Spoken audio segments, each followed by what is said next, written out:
그들이 산당에서 내려 성읍에 들어가서는 사무엘이 사울과 함께 지붕에서 담화하고 그들이 일찍이 일어날새 동틀 때쯤이라. 사무엘이 지붕에서 사울을 불러 이르되 일어나라, 내가 너를 보내리라. 사울이 일어나고 그 두 사람 사울과 사무엘이 함께 밖으로 나가서 성읍 끝에 이르매 사무엘이 사울에게 이르되 사환에게 우리를 앞서게 하라. 사환이 앞서가므로 또 이르되 너는 이제 잠깐 서 있으라. 내가 하나님의 말씀을 네게 들려주리라 하더라. 이에 사무엘이 기름병을 가져다가 사울의 머리에 붓고 입맞추며 이르되 여호와께서 내게 기름을 부으사 그의 기업의 지도자로 삼지 아니하셨느냐. 내가 오늘 나를 떠나가다가 베냐민 경계 셀사에 있는 라헬의 묘실 곁에서 두 사람을 만나리니 그들이 내게 이르기를 내가 찾으러 갔던 암나기들을 찾은지라. 내 아버지가 암나기들의 염려는 놓았으나 너희로 말미암아 걱정하여 이르되 내 아들을 위하여 어찌하리요 하더라 할 것이요. 네가 거기서 더 나아가서 다볼 상수리 나무에 이르면 거기서 하나님을 배우려고 베델로 올라가는 세 사람을 만나리니 한 사람은 염소 새끼 셋을 이끌었고 한 사람은 떡 세 덩이를 가졌고 한 사람은 포도주 한 가죽 부대를 가진 자라. 그들이 내게 문안하고 떡 두 덩이를 주겠고 너는 그의 손에서 받으리라. 그 후에 내가 하나님의 산에 이르리니 그곳에는 블레셋 사람들의 영문이 있느니라. 내가 그리로 가서 그 성읍으로 들어갈 때에 선지자의 무리가 산당에서부터 비파와 소고와 저와 수금을 앞세우고 예언하며 내려오는 것을 만날 것이요. 내게는 여호와의 영이 크게 임하리니 너도 그들과 함께 예언을 하고 변하여 새 사람이 되리라. 이 징조가 내게 임하거든 너는 기회를 따라 행하라. 하나님이 너와 함께 하시느니라. 너는 나보다 앞서 길갈로 내려가라. 내가 네게로 내려가서 번제와 화목제를 드리리니 내가 네게 가서 내가 행할 것을 가르칠 때까지 7일 동안 기다리라. 그가 사무엘에게서 떠나려고 몸을 돌이킬 때 하나님이 새 마음을 주셨고 그날 그 징조도 다 응하니라. 그들이 산에 이를 때에 선지자의 무리가 그를 영접하고 하나님의 영이 사울에게 크게 임함으로 그가 그들 중에서 예언을 하니 전에 사울을 알던 모든 사람들이 사울이 선지자들과 함께 예언함을 보고 서로 이르되 기스의 아들에게 무슨 일이 일어났느냐? 사울도 선지자들 중에 있느냐? 그곳에 어떤 사람은 말하여 이르되 그들의 아버지가 누구냐? 한지라. 그러므로 속담이 되어 이르되 사울도 선지자들 중에 있느냐 하더라. 사울이 예언하기를 마치고 산당으로 가니라. 사울의 숙부가 사울과 그의 사환에게 이르되 너희가 어디로 갔더냐?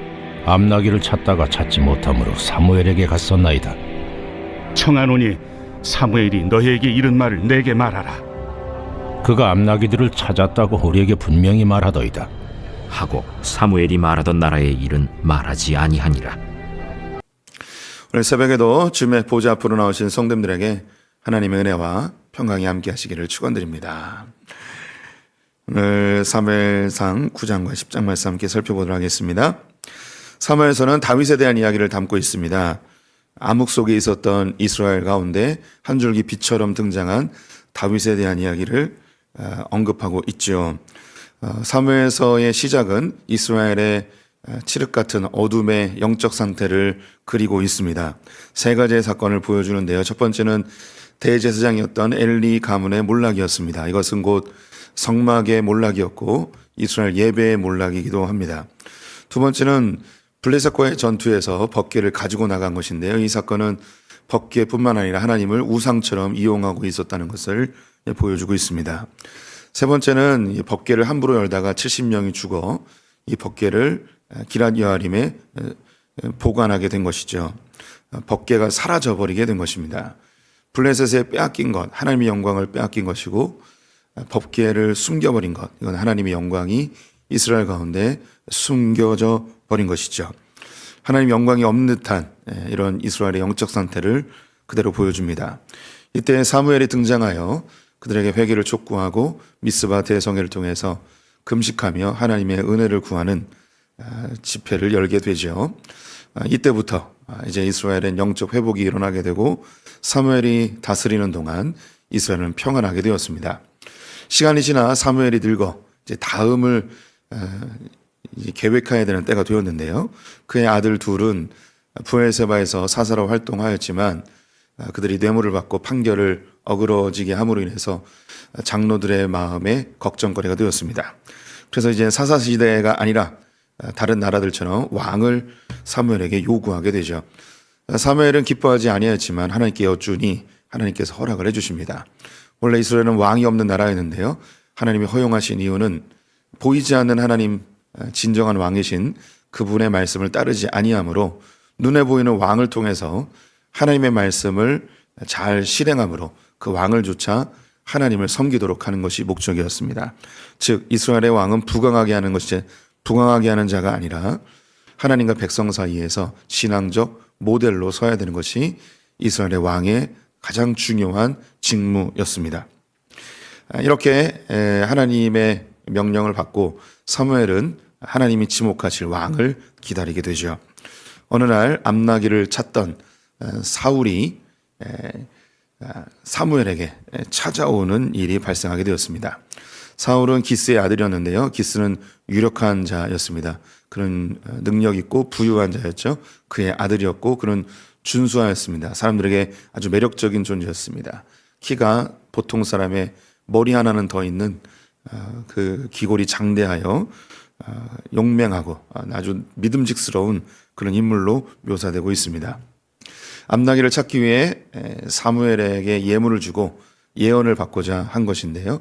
하나님은 이미 사무엘에게 사울이 올 것을 예언해 주셨고 그가 바로 이스라엘의 지도자로 설 것을 알려주셨습니다.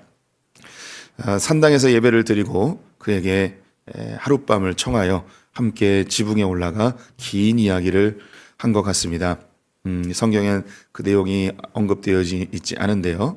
아마도 이스라엘의 영적 상태나 왜 왕이 세워져야 되는지, 하나님께서 왕을 왜 세우라 하셨는지, 앞으로 왕이 세워지면 이런저런 부작용들이 있을 것인데 그걸 점점 잘 감안하라고 또 하나님 의지해서 나라를 잘 다스리라는 이런 이야기를 하지 아니하였을까 싶습니다. 우리가 기록되어 있지 않지만 충분히 예상할 수 있는 내용들이겠죠. 성경을 읽는 그 요령이랄까요? 이런 부분을 조금 말씀드리면 성경에서 아주 중요해 보이는데 그 내용을 싹 빼고 진행하는 경우들이 있습니다. 두 가지의 목적이 있는데요. 하나는 우리가 알아도 아무 유익이 없기 때문에 그냥 빼버리는 경우가 있고요. 두 번째는 일반적인 이성을 가지고 있는 사람들이 충분히 상상할 수 있고 생각할 수 있는 부분들은 그 부분은 빼고 진행을 합니다. 그래서 이렇게 지붕 위에서 대화를 나눴다라고 했을 때 우리가 충분히 선지자와 그리고 다음에 왕으로 설 자 이 사이에서 오고 갔을 이야기를 충분히 상상할 수 있죠.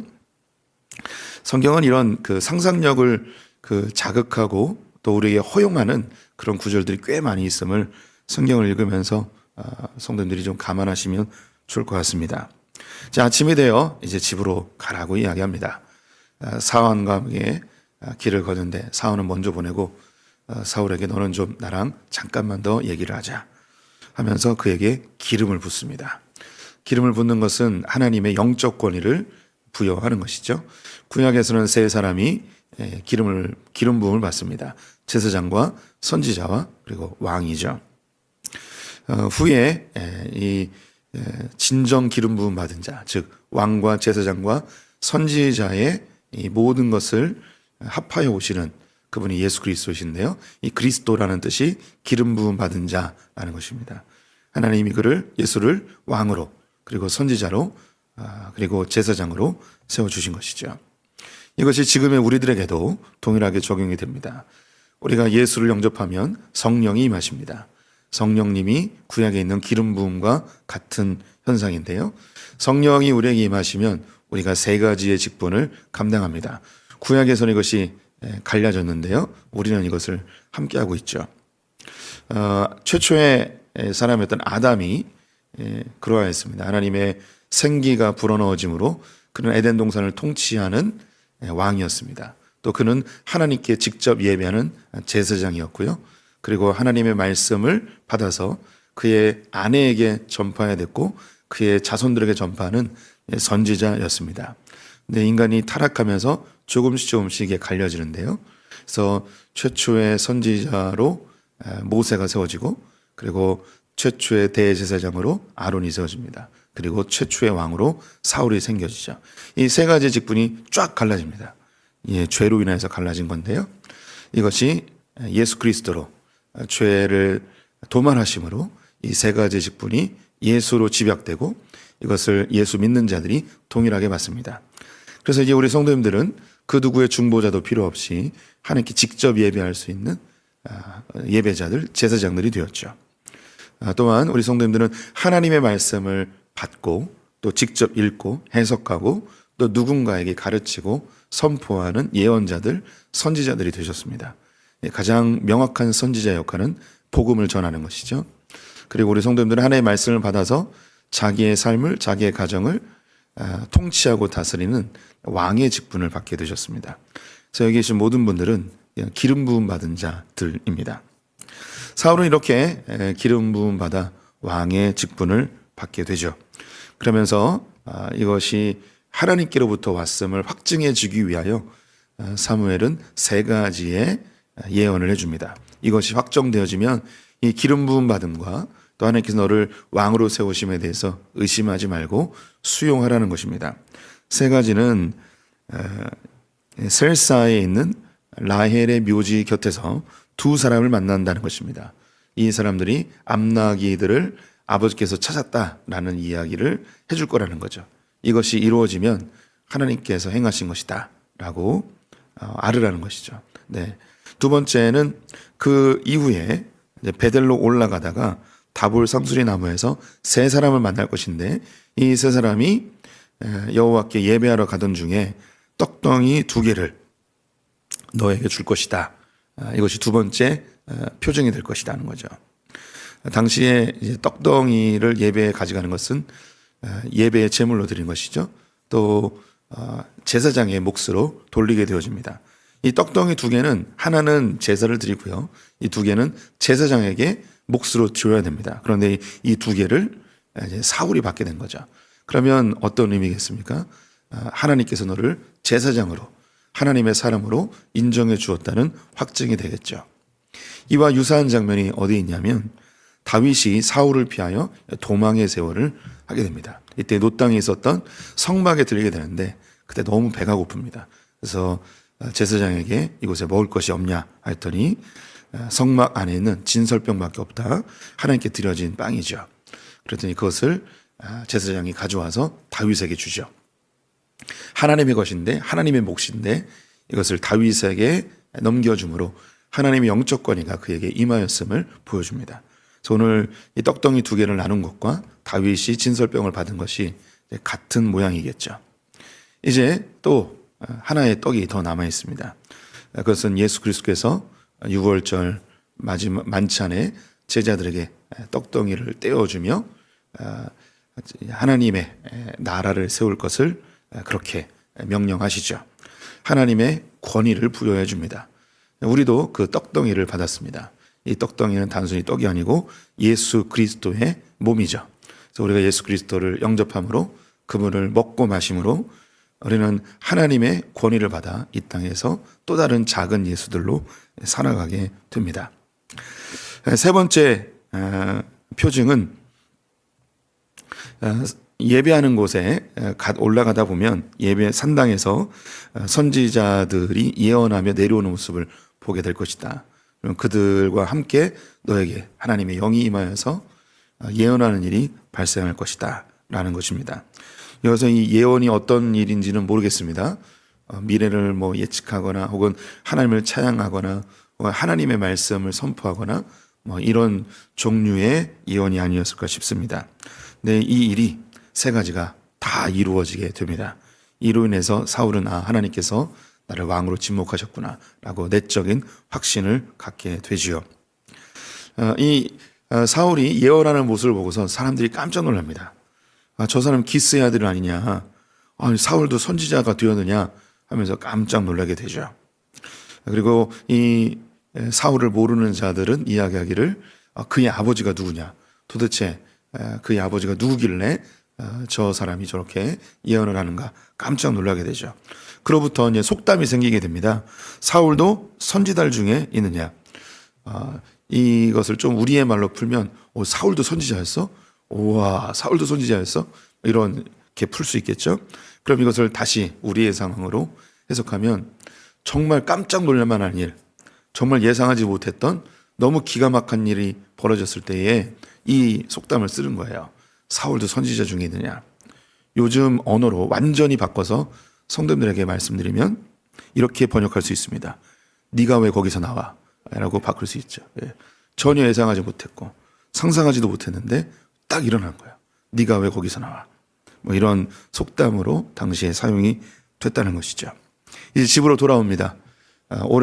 아버지가 엄청 걱정을 하고 나흘이 지났는데도 안 오는 이 상황에서 걱정이 되겠죠. 아들을 잃어버린 그런 공포심이 몰려왔을 것입니다. 작은 아버지가 와서 자초지종을 묻습니다. 후에 보면 이 작은 아버지의 이름이 넬이라고 되어 있습니다. 아마도 이 사울이 선지자들과 함께 예언한 내용이 소문이 들리지 않았을까도 싶습니다. 그래서 네가 어디서 뭐하다 왔냐라고 물었더니 암나기들을 찾다가 사무엘 선지자를 만났습니다. 그럼 사무엘 선지자가 너에게 뭘 얘기했냐? 그랬더니 이 암나기들을 찾았다고 저에게 예언해 주셨습니다. 그 이후에 왕으로 세운 이야기는 안 하게 되어지죠. 이렇게 해서 이제 사울은 스스로 하나님께서 왕으로 세우셨음에 확증을 얻게 됩니다. 우리 성도님들이 신앙생활하면서 많은 분들이 고민하는 게 내가 예수를 제대로 믿고 있는지, 혹은 내가 구원받은 자인지, 혹은 내가 하나님의 사람인지, 하나님 나와 함께 하시는지, 이런 고민을 하시는 분들이 꽤 많이 있습니다.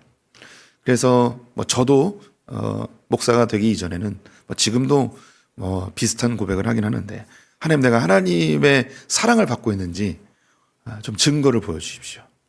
혹은 하나님이 계신 것의 증거를 보여주십시오. 내가 구원받은 증거를 보여주십시오.